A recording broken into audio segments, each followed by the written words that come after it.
The Meridian occupied a restored Beaux-Arts building in Tribeca that made the plaza look almost modest by comparison, not in size, but in exclusivity. 50 rooms where the plaza had hundreds. The kind of boutique hotel that rivaled the plaza in luxury, but offered something the plaza couldn't: complete privacy. No tourists in the lobby taking photos, no paparazzi camped outside, just old money, new money, and people who valued discretion above everything else. Harper Reed couldn't normally afford to walk past a place like this, let alone sit in its lobby for over an hour. But Ashley had insisted on meeting at the Meridian's bar. "It's gorgeous. You'll love it. We'll get fancy cocktails and pretend we're socialites." That had been at 10 p.m. It was now 11:15.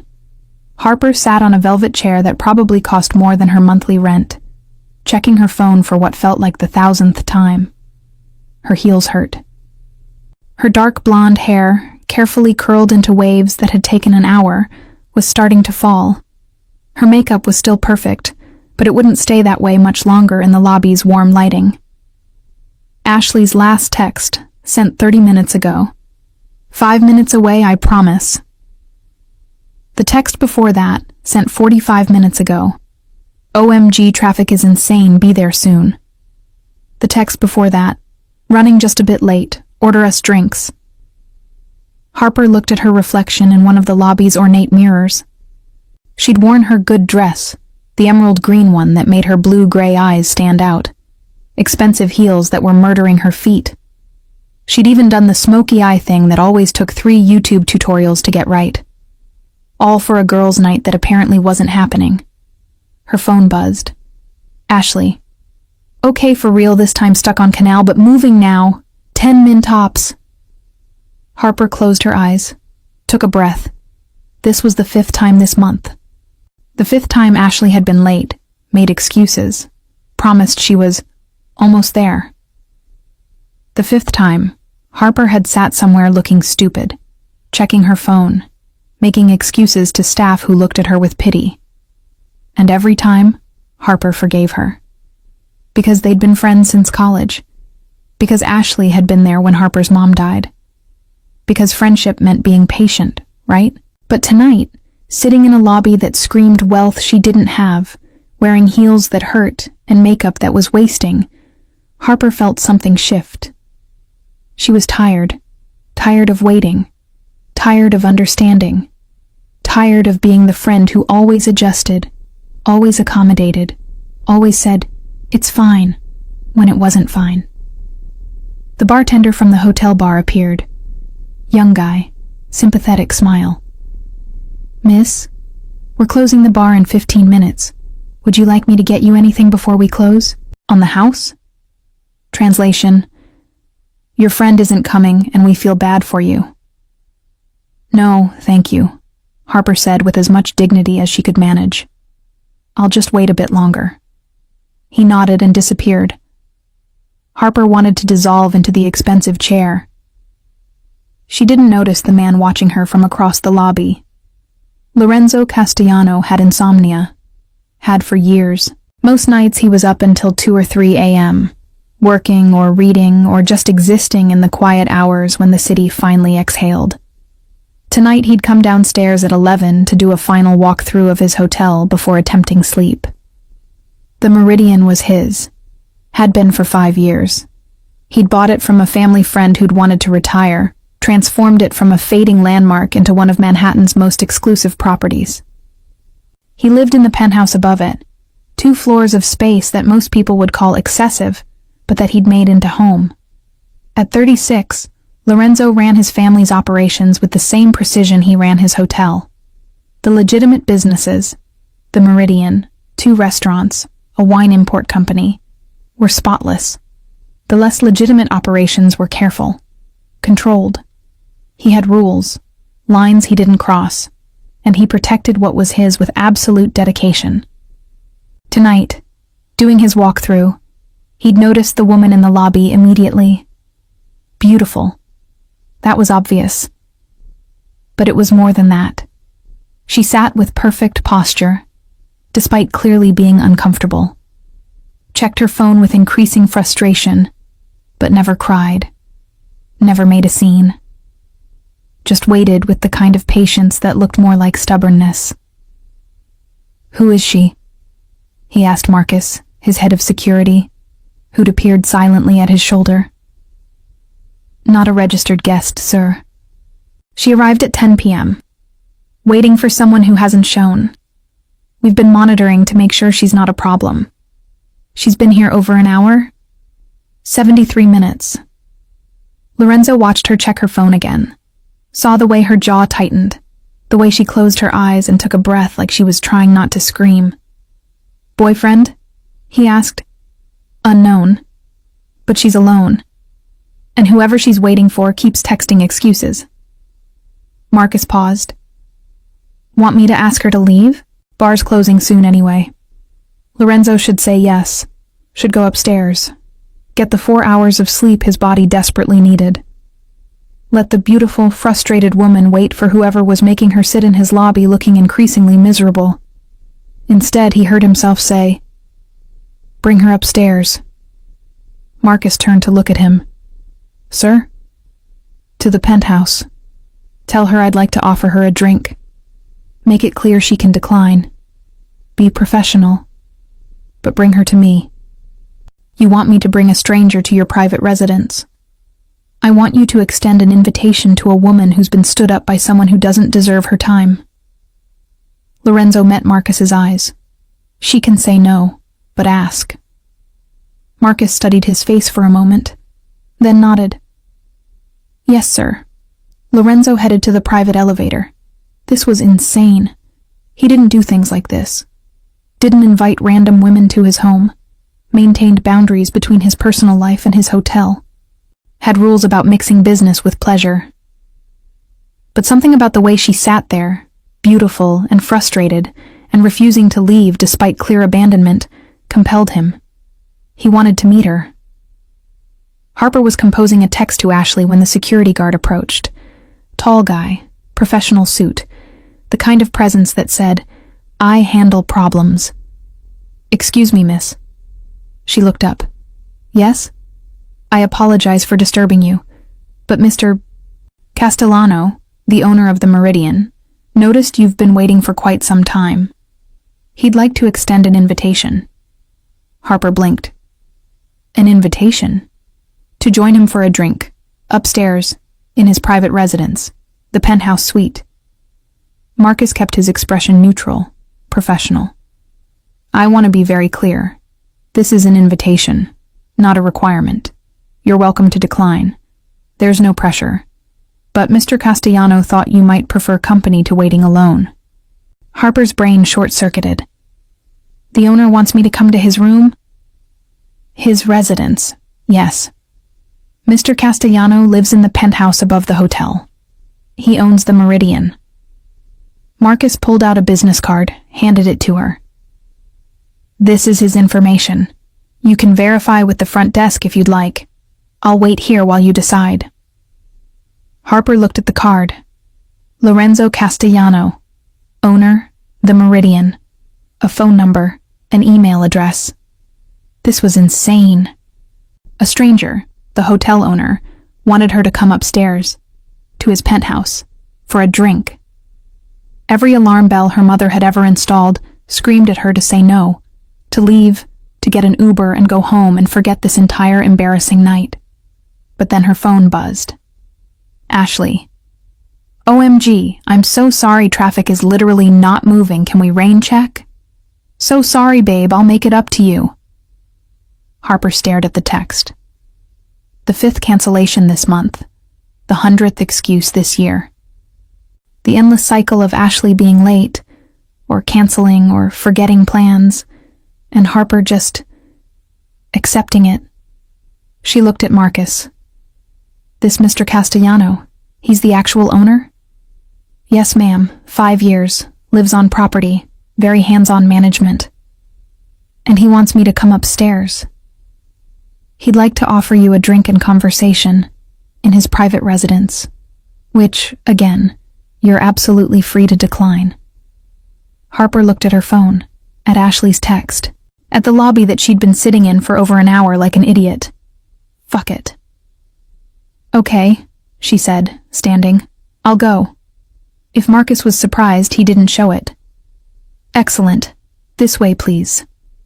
Harper followed him through the lobby, past the closing bar, to a private elevator that required a keycard. As they stepped inside and the doors closed, reality crashed in.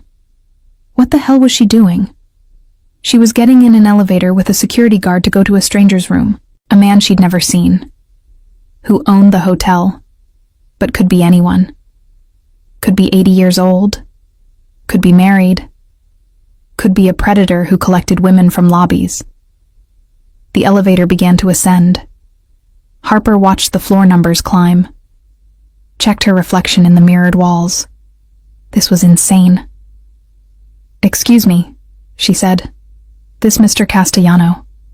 How old is he? 36, ma'am. Okay, not 80. That was something. And he does this often? Invites random women upstairs? Never, ma'am. I've worked for Mr. Castellano for 5 years. This is the first time he's extended this kind of invitation. Harper didn't know if that made it better or worse. The elevator climbed higher. She could still stop this. Could tell Marcus she'd changed her mind. Could go back down to the lobby, get an Uber, go home, forget this entire night. But then she thought about Ashley, about waiting, about always being understanding, always being patient, always putting other people's schedules above her own dignity. No, not tonight. If she was going to do something reckless, at least it would be her choice. At least it would be a better story than, I waited in a hotel lobby for 2 hours while my friend canceled via text. The elevator slowed, stopped. Harper took a breath. The doors began to open, and Harper forgot how to breathe, because the man standing in the penthouse living room definitely, absolutely, did not have 80 years. He had maybe 36, maybe 37 tops, and he was criminally, illegally, unfairly attractive. Tall, easily over 6 feet. Dark brown hair that looked perfectly imperfect, like he'd run his hands through it but it had fallen in exactly the right way. All black suit with the jacket gone, just dress shirt with sleeves rolled to his elbows. Gold watch catching the light. Face that had absolutely zero business being this handsome on a regular human being. Strong jaw, straight nose, eyes so dark brown they were almost black. He was holding a whiskey glass.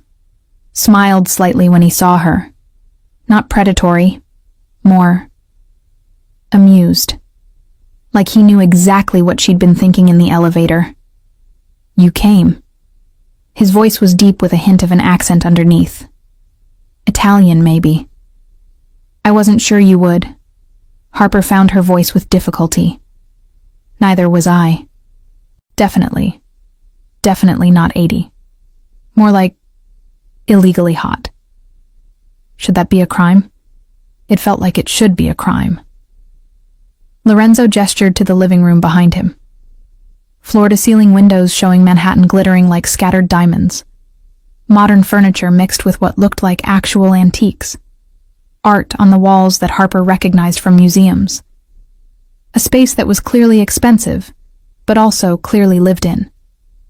Books on tables, a laptop open, a coffee cup on the counter. Please, he said. Come in. Can I get you a drink? Wine? Something stronger? Harper stepped out of the elevator on legs that felt unsteady. Marcus nodded to Lorenzo and disappeared back into the elevator, leaving her alone with this stranger in his beautiful, expensive home. Wine, she managed. Red, if you have it. I have several. He moved to a bar area that looked like it belonged in a high-end restaurant. Preference? Region? Varietal? Surprise me. He selected a bottle, opened it with practiced ease, poured 2 glasses, brought one to her. Their fingers brushed when she took it. His hands were warm. Lorenzo Castellano, he said, but you knew that part. Harper Reed. She sipped the wine. It was excellent. Probably cost more than her car payment. So, you invite strange women to your apartment often? Never. You're the first. Probably the last. This isn't a habit. He gestured to the seating area near the windows. Sit, please. Unless you'd prefer to stand by the elevator and maintain your escape route. She laughed despite herself, moved to the couch. He sat across from her in a chair, respectable distance, not crowding her space. Why? She asked. Why invite me up here? Because you were waiting for over an hour. Because whoever you were waiting for kept making excuses. Because you looked beautiful and frustrated and like you were considering murder. He sipped his whiskey. And because you stayed. Didn't cry. Didn't leave. Just sat there with the kind of patience that looked more like stubbornness. I found that interesting. Interesting enough to send security to collect me? I sent Marcus to extend an invitation, with explicit instructions to make it clear you could decline. Did he? He did. Then you chose to come, which makes this less me collecting you and more you being curious. His eyes held hers.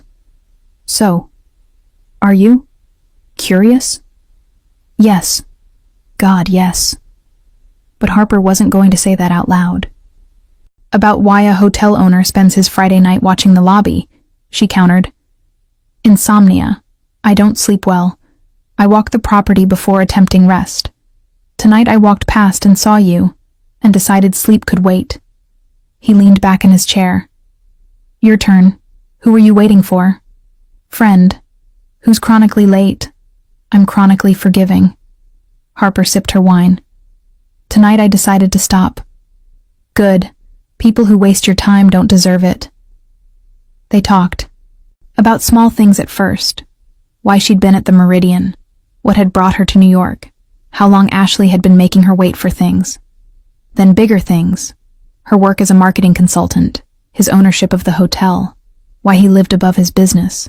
Why she tolerated friends who didn't respect her time. The wine flowed. The conversation never stopped. Harper found herself relaxing despite the insanity of the situation. Lorenzo was intelligent, funny, direct in ways she appreciated. He didn't hide his interest, made it clear he found her attractive, enjoyed talking to her, but didn't pressure, just offered attention and conversation, and really good wine. At 1 a.m. she realized she'd been there nearly 2 hours. I should go, she said, not moving. Should you? He poured more wine into her glass. Or should you stay, continue this conversation, and let your friend wonder where you went? That's petty. That's fair. She made you wait 2 hours. You're simply evening the scales. Harper laughed, checked her phone. 17 messages from Ashley, ranging from apologetic to panicked. Ashley. OMG, where are you? Ashley. Harper, please answer. Ashley. I'm at the hotel, but you're not here? Ashley. Are you mad at me? Harper turned the phone face down. You're a bad influence. I'm an excellent influence. I'm teaching you to value your time. He stood. Have you eaten? I haven't. My chef lives on property. I can have food sent up. Stay for dinner. Please. She should say no. Should go home. Should not stay in a strange man's penthouse eating dinner at 1 a.m. What kind of food? She asked instead. His smile was devastating. What do you like? They ate Italian food that was better than anything Harper had ever tasted at a restaurant. Sat at his dining table with Manhattan glittering outside the windows. Talked about everything and nothing. He asked questions and actually listened to the answers. Made her laugh. Challenged her when she said something he disagreed with, but in ways that felt like intellectual sparring, not dismissal. At 3 a.m., Harper's phone died. I should really go now, she said, not meaning it. You should. Lorenzo stood. But if you'd like to stay, I have guest rooms. You're welcome to one. No pressure, no expectations. Just an offer so you don't have to Uber home at 3 a.m. Lorenzo. Think about it. He moved to the windows, looked out at the city. I'm enjoying this. I'd like to continue it. But I understand if that's too much trust to give a stranger. Harper studied him. The line of his shoulders. The way he'd maintained distance all night despite clear attraction. The way he'd made everything feel like her choice, her decision, her control. "I'll stay," she said. "Guest room, with a lock on the door." "All my guest rooms have locks, and I'll be in the master suite on the opposite side of the penthouse." He turned to face her. "Thank you for trusting me. I don't take that lightly." The guest room was beautiful. King bed with sheets that felt like silk. Attached bathroom with products that probably cost more than her skincare routine. A robe that was softer than anything she owned. Harper lay in the bed, staring at the ceiling, trying to process what had just happened. She'd come to meet Ashley for drinks. Had ended up in a hotel owner's penthouse. Had spent hours talking to a man she'd just met. Had agreed to sleep in his guest room. This was insane, but also the best night she'd had in months. She fell asleep with a smile on her face. Harper woke to sunlight and the smell of coffee. For a disoriented moment, she didn't know where she was. Then memory crashed back. Lorenzo, the penthouse, 3 a.m. pasta. Oh God. She found her phone, dead. Found her shoes, kicked off somewhere. Wrapped herself in the borrowed robe and ventured out of the guest room carefully. Lorenzo was in the kitchen, making espresso. He'd changed. Gray t-shirt, black jeans, bare feet, hair slightly messy. He looked unfairly good for someone who'd probably slept as little as she had. "Morning," he said without turning around. "Coffee? Please, strong, IV, if possible." He laughed, poured her a cup. "How'd you sleep?" "Better than I expected, considering I'm in a stranger's home. Technically, we're not strangers anymore. We had dinner, multiple courses, that's at least acquaintance level." He handed her the coffee. "Cream? Sugar?" "Black is fine." They stood in his kitchen drinking coffee while Manhattan woke up outside the windows. It should have been awkward. Instead, it felt comfortable. Easy. "About last night," Lorenzo started. "If you're about to say it was a mistake..." "I was going to say it was the best Friday night I've had in years." He set down his cup. "And ask if you'd like to do it again. Properly. Dinner. Not at 3 a.m. Somewhere public so you know I'm not a serial killer." "I already know you're not a serial killer. Serial killers don't have this much original art, or make this good coffee." "So is that a yes?" Harper thought about it. About how easy talking to him had been. About how he'd made her laugh. About how he'd respected every boundary while making his interest clear. About how she hadn't thought about Ashley once after midnight. "Yes," she said. "But I need to charge my phone. And probably deal with the 17 panicked messages from my friend. Phone charger in the guest room. Take your time. I'll make breakfast." Harper dealt with Ashley's messages while eating the best omelet of her life. Called her friend, endured the worried, "Where were you?" and the guilty, "I'm so sorry I was late." Listened to the excuses about traffic and work and stress.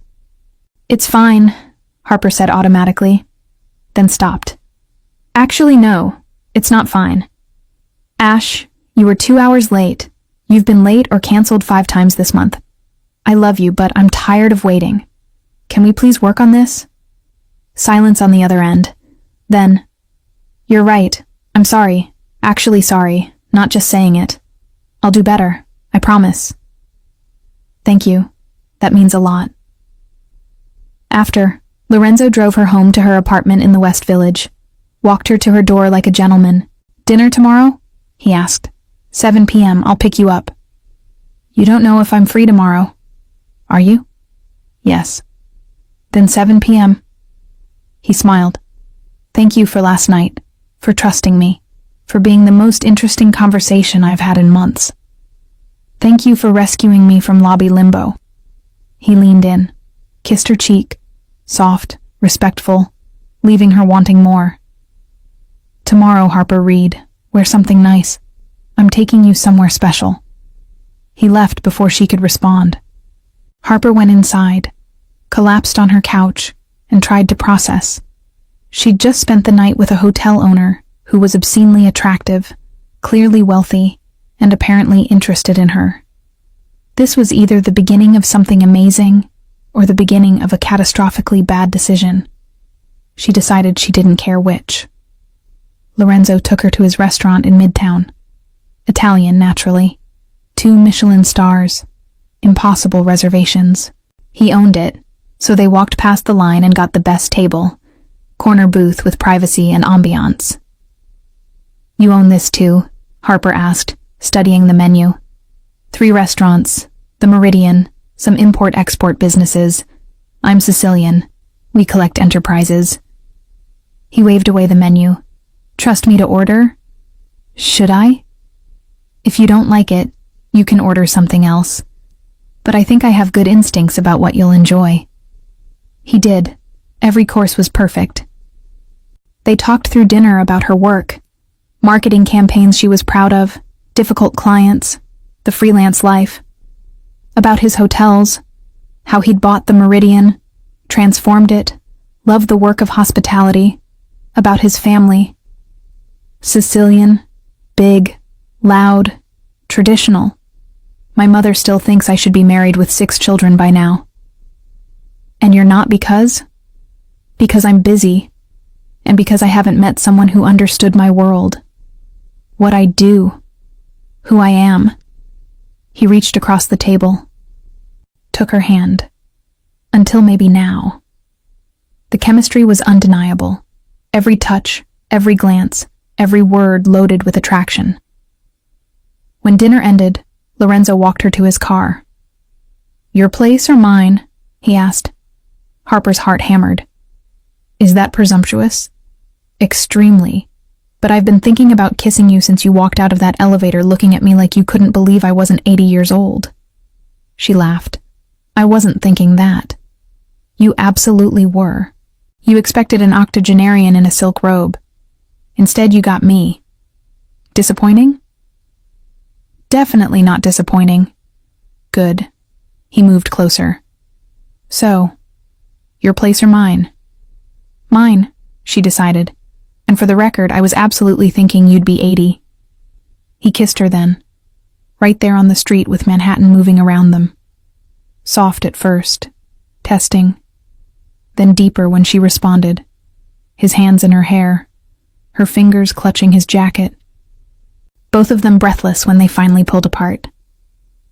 "Your place," he said again. "Now, before I forget I'm trying to be a gentleman." They barely made it inside her apartment before kissing again. Against the door, down the hallway, into her bedroom. Clothes disappearing between kisses. "Tell me if you want to stop," Lorenzo said against her neck. "Anytime, I'll stop. Don't stop." Harper pulled him closer. "Definitely don't stop."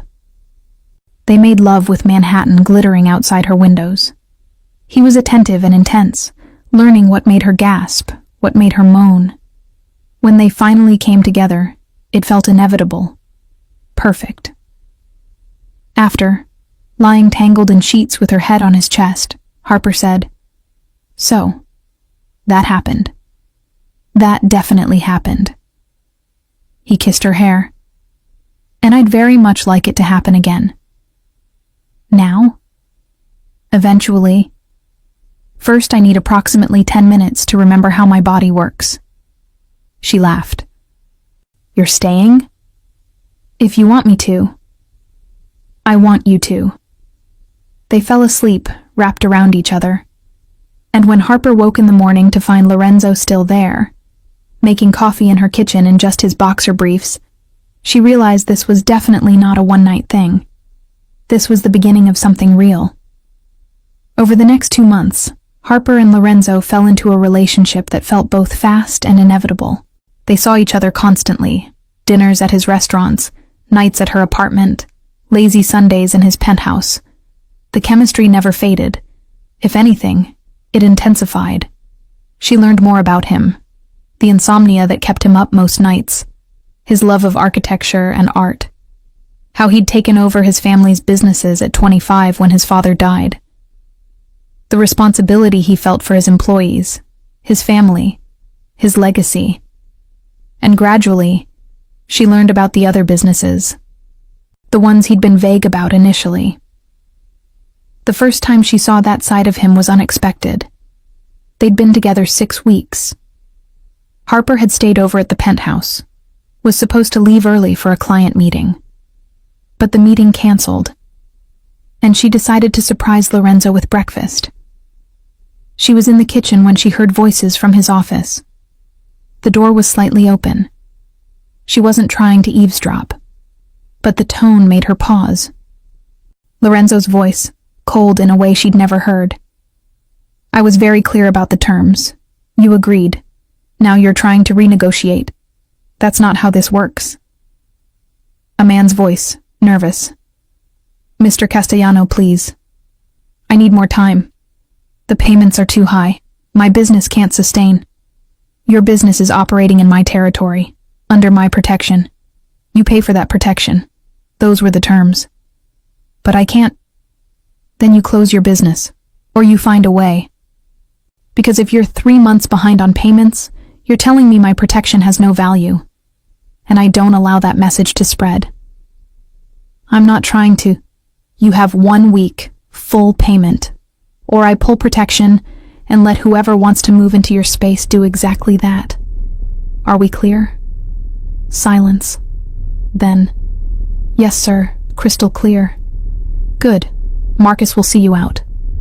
Harper moved away from the office quickly, went back to the bedroom, heart pounding. That voice, that cold, controlled threat. That was a side of Lorenzo she hadn't seen. When he came to find her 20 minutes later, his expression had shifted back, warm, relaxed. "Hey, I thought you had a meeting." "Cancelled." She looked at him carefully. "Lorenzo, I heard part of your conversation, in the office." His expression went guarded immediately. "How much did you hear?" "Enough. Protection payments, territory, threats about pulling coverage." She sat on the bed. "I knew you had other businesses, but hearing it is different than knowing it abstractly." He was quiet for a long moment, then came to sit next to her. "I warned you about what I do, what my world involves. I know, and I'm not scared, but I need you to be honest. Was that man in actual danger, if he doesn't pay?" "Yes and no. I won't hurt him. I don't hurt people over money. But if I pull protection and he's operating in contested territory, someone else will move in. Someone less careful. That's the danger." He met her eyes. "This is what I do, Harper. I manage territory, collect payments for protection that's real. I have rules. I don't hurt innocent people. I don't do drugs or trafficking. I don't cross certain lines. But I do run operations that aren't legal, that involve pressure and leverage and consequences. If that's too much, it's not." She took his hand. "But I need you to understand something. I'm choosing this. Choosing you. With full knowledge of what that means. I'm not naive. I'm not pretending you're just a hotel owner. But I also need to know you'll be honest with me. Always. Even when it's uncomfortable." "I will, I promise." He pulled her close. "Thank you. For not running. For seeing all of me and staying anyway. Thank you for trusting me enough to let me see it." They sat there for a while, holding each other. And Harper realized this was the real test. Not the attraction, or the chemistry, or the easy parts. But this, seeing the darkness and choosing him anyway, knowing what his world involved and deciding her love was bigger than her fear. She'd made her choice, and she wasn't changing her mind. One night, 3 months in, she asked directly, "What do you actually do, Lorenzo, beyond the hotel and restaurants?" He was quiet for a moment. Then, "I run my family's operations. Some are legitimate, you've seen those. Others are less conventional, protection, territory management, import businesses that don't necessarily follow all regulations. He met her eyes. I won't lie to you, but I also won't give you details that could put you at risk. Is that acceptable? Harper thought about it, about the man she'd come to know, who was generous and kind, who treated his employees well, who had rules and lines he clearly didn't cross. Do you hurt innocent people? She asked. Never.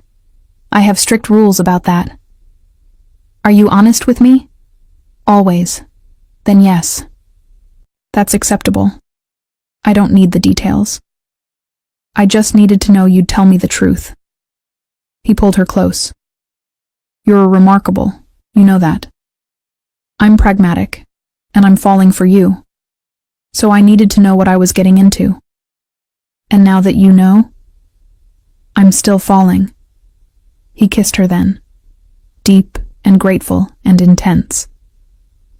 That night, they made love differently, slower, more tender, like her acceptance had shifted something fundamental between them. Month 4 brought Ashley back into focus.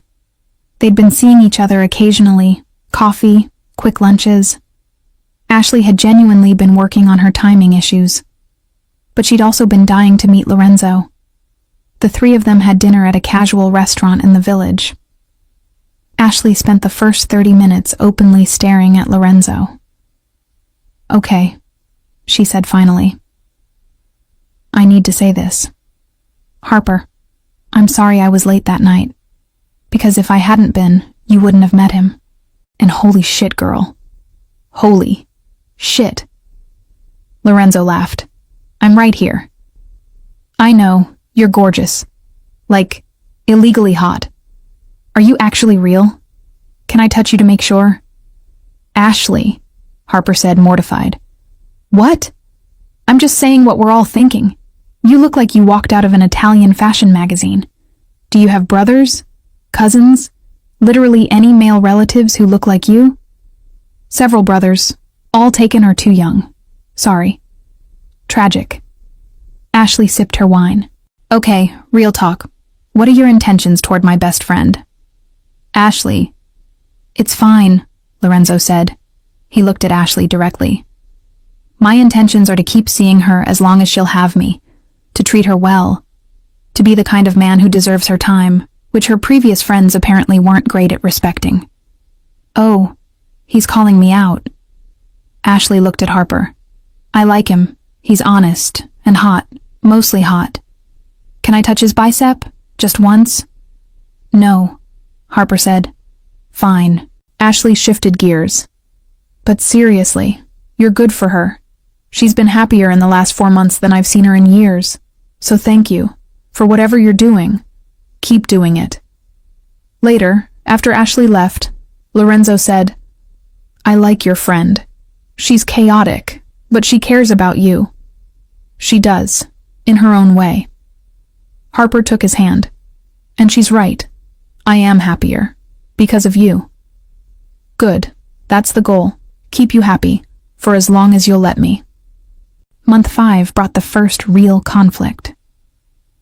Lorenzo's hotel faced a hostile takeover attempt. A larger hotel chain wanted to buy the Meridian, expand it, turn it into a standard luxury property instead of the exclusive boutique it was.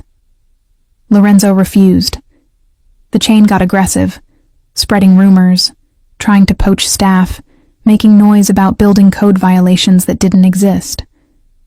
Harper watched him work 20-hour days, saw the stress in his shoulders, the exhaustion in his eyes. The way he withdrew slightly, keeping the problems to himself. After a week of this, she confronted him. Talk to me, she said. What's happening? Business. I'm handling it. You're shutting me out. I'm protecting you from stress you don't need. Lorenzo, I love you. He went still. What? I love you. I should have said it weeks ago, but I'm saying it now. And when you love someone, you let them support you. So talk to me, please. Let me in. His walls cracked. He told her everything. About the takeover attempt, the pressure, the stress of trying to protect his hotel and his employees, about feeling like he was fighting alone. "You're not alone," Harper said. "I'm here, and I might not know hotels, but I know marketing. I know how to control narratives. Let me help." "Harper, I'm not asking permission. I'm telling you. We're in this together. Now tell me who's spreading the rumors."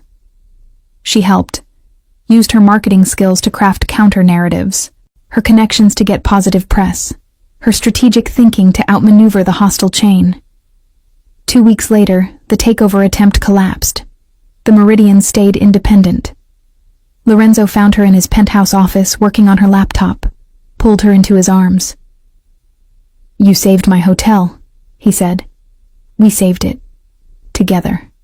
That's what partners do. Partners." He pulled back to look at her face. "Is that what we are?" "I hope so, because I love you, and I want to be part of your life. The legitimate business and the complicated parts.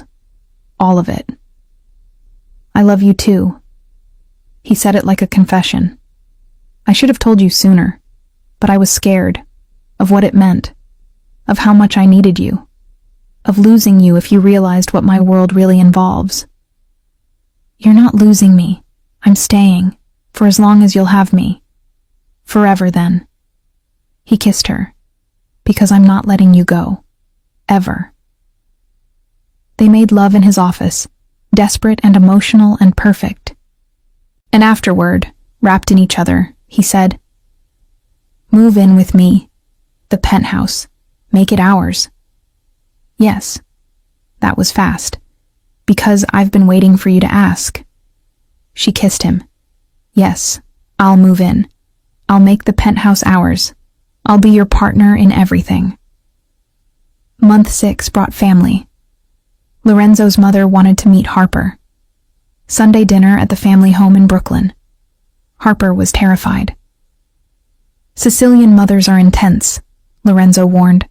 "She'll ask 1,000 questions. Judge everything. Probably try to feed you until you explode. Just be yourself. She'll love you." "You don't know that." "I do. Because I love you. And my mother loves what I love." The Castellano family home was beautiful chaos. Lorenzo's mother Rosa, his 3 brothers and their wives, his sister, assorted cousins, and about a dozen children running everywhere. The noise was overwhelming. The warmth was immediate. Rosa pulled Harper aside within 5 minutes. "So, you're the one who makes my son smile." "I try. He's different now. Lighter. Less serious." "That's you?" "I'd like to think so." "Good." Rosa studied her face. "You know what he is? What the family does?" "I know enough." "And you stay anyway?" "I stay because of who he is, not despite it." Rosa smiled. Actually smiled. "Smart girl. Welcome to the family." The dinner was loud and long and wonderful. Harper held her own with the brothers' teasing, played with the kids, helped in the kitchen. By the end of the night, she felt like she'd been absorbed into something larger than herself. Something real and warm and lasting. "They loved you," Lorenzo said on the drive back to Manhattan. "My mother doesn't say welcome to the family unless she means it. Your family is wonderful. They are, and you fit perfectly." He glanced at her. "Which is good, because I'm going to marry you someday. So you needed to get along." Harper's heart stopped. "What?" "Not a proposal. Not yet. But a promise." "I'm going to marry you, Harper Reed, when the time is right, when we're ready. But it's happening. You should know that." "Good," she managed, "because I'm going to say yes." 2 months later, 8 months after that first night in the hotel lobby, Lorenzo proposed properly. He took her to the rooftop of the Meridian, had it set up beautifully, string lights, candles, the city glittering around them. Down on one knee in the place where they'd first met, technically. "Harper Reed, 8 months ago, you were waiting for a friend who was late. I sent security to bring you to me. Craziest thing I've ever done. Best decision of my life." He pulled out a ring box. "You're brilliant and strong, and you challenge me and support me, and make me want to be the kind of man who deserves you. You've seen every part of my world, the good and the complicated, and you stayed. You chose me, and I choose you. Every day, for the rest of my life."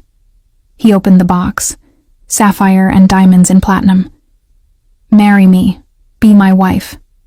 Let me spend forever making sure you never wait for anyone again, because you deserve someone who shows up, always. And I will. I promise. Will you marry me?" Harper was crying, happy tears that she didn't bother wiping away. "Yes, God, yes. Yes to everything." He slid the ring onto her finger, stood, kissed her with the city watching. "I love you," he said against her lips. "I love you too, so much." "No regrets? About following a stranger to his penthouse?" "Not a single one. Best reckless decision I ever made." They married 6 months later. Small ceremony at the Meridian with family and close friends. Harper wore a dress that made Lorenzo forget how to breathe. He wore all black naturally. When the officiant said, "You may kiss your bride," Lorenzo cupped her face and kissed her like they were the only two people in the world. The room erupted in applause. At the reception, Ashley, maid of honor, gave a toast. I'm supposed to tell embarrassing stories about Harper, but honestly, the most embarrassing thing about her is that she tolerated my constant lateness for 10 years, which I'm working on, by the way. Therapy is great.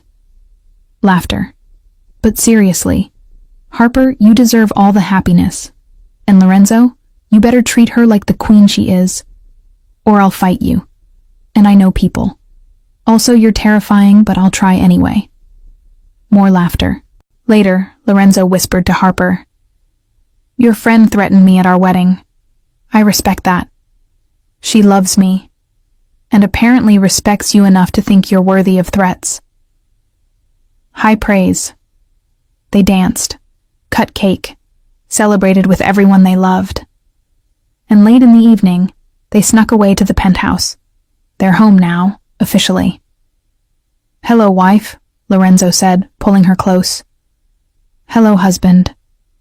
Any regrets?" She thought about that night 8 months ago. About waiting in the lobby. About the security guard's impossible invitation.